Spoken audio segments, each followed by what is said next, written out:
Good morning, guys. Good morning, viewers. Good morning, subscribers.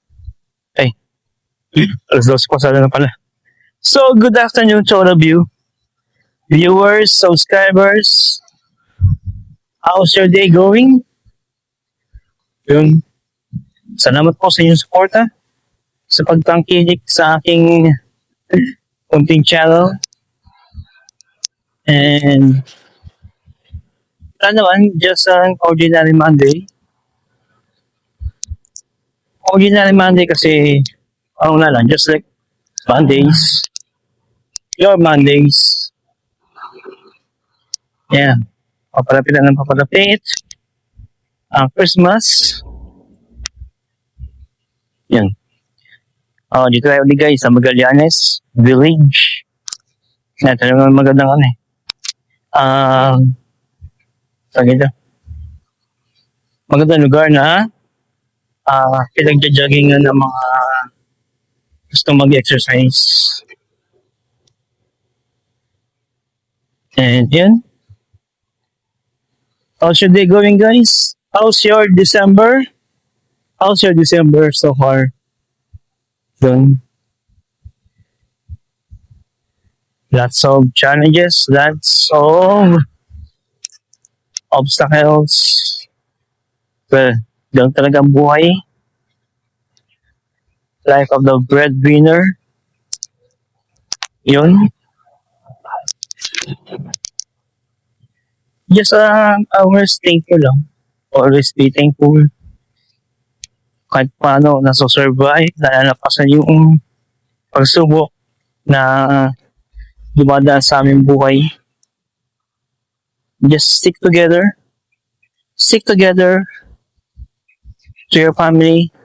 Stick together with God. Yun lang naman. Ang aking pinanghahawakan. Yeah. Tayo ay nasa technique. We are on earth. Yeah. Hindi naman laging kasayahan. Kasaganahan. Siyempre, tayo ay dadanas ng pagsubok.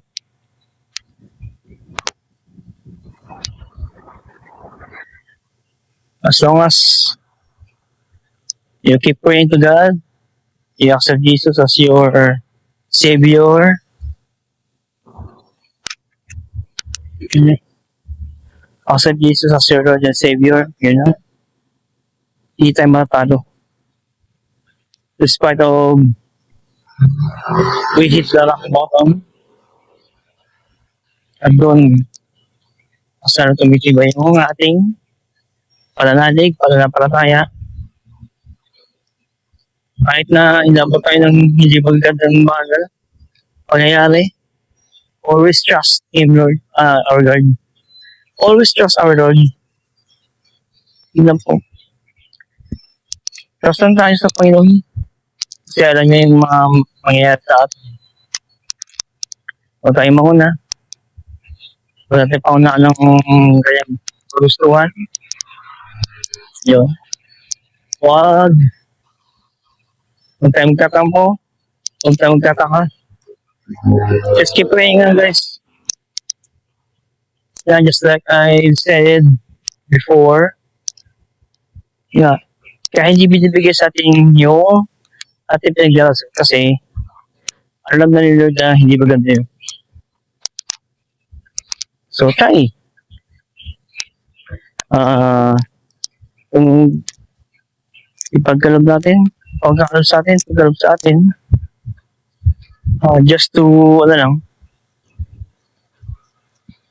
na iabot na ng tayo ni Lord sa mga pangyayari. Keep on praying, keep on doing. Yes. As long as it is for God, nothing is impossible.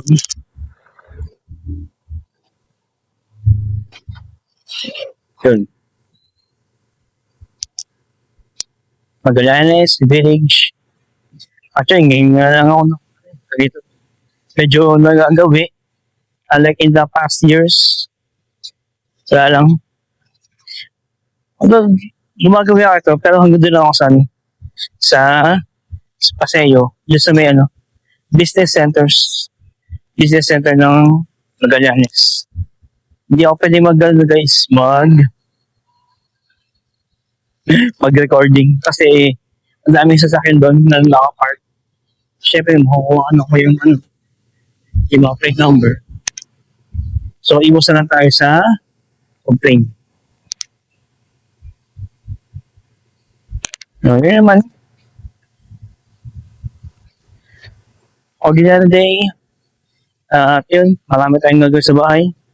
Kasi, rest din natin ngayon.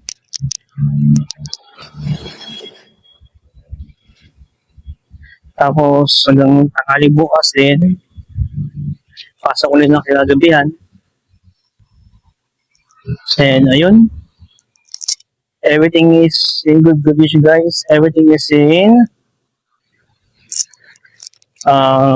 ayos naman na kalagayan.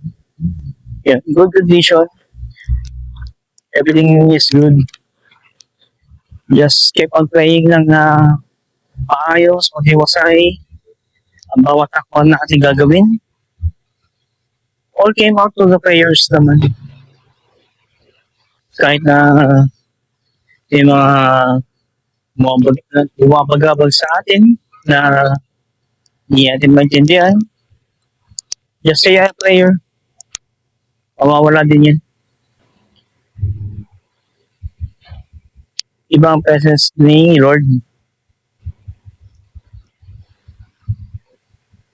Basta tibayan mo ang iyong pananampalataya, tibayan mo ang iyong pananalig. Regardless kung ano ang ating religion. Yes, I'm a Roman Catholic. Na sa tama ng magandang asal, kung ano ang tamang pananampalataya, pananalig, how to pray accurately, how to worship properly. Tinuturo naman yan lahat sa lahat ng mga religion. Papa Roman Catholic, Iglesia ni Cristo,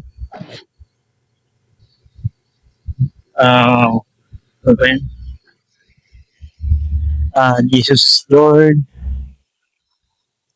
Jehovah's Witnesses, yung mga ganun. At sa iba pang mga religion around the world, alam ko naman at tinuturo yan kung ano tamang panalangin, tamang worship, how to strengthen your faith. Lahat naman po yung tinuturo sa ibang religion.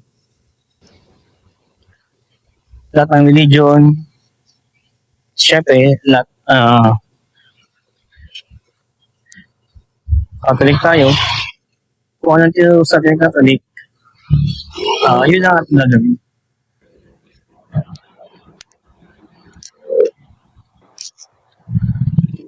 So, yun lang po guys. Yung sa ordinary episode about sharing to keep your faith, to strengthen your faith, always talk to God through prayer, and nothing is impossible. So, mag-aayos lang ako sa bahay. Tamang linis, tamang tamang organize ng aking mga gamit. So, ito kasi sa pag-aayos mo ng mga gamit mo sa bahay, nasasalamin yun doon yung pagkakatao mo. Kapag magulo ang bahay, magulo ang isip ng tao. Lalo na yung mga personal gamit, yung mga damit, mga gamit mo. Kapag hindi maayos yan at magulo, yun, gano'n kagulo ang utak mo. Gano'n kagulo ang isip ng tao kung magulo lahat. Kaya, simulan sa pag-aayos ng mga gamit para kahit pa paano, peaceful ang pag-iisip. Kapag maayos at organize ang gamit, lalo sa bahay, yeah, I guarantee, maayos ang takbo ng pag-iisip ng tao. So yun lang guys, nandito po tayo sa EDSA. Yan. Maraming salamat sa inyong pagsuporta. And wishing you a wonderful Yuletide season. The prosperous New Year of 2026. So please like, share, subscribe my YouTube channel. And for more updates and life experiences. Thank you so much guys. I'll see you on the next one.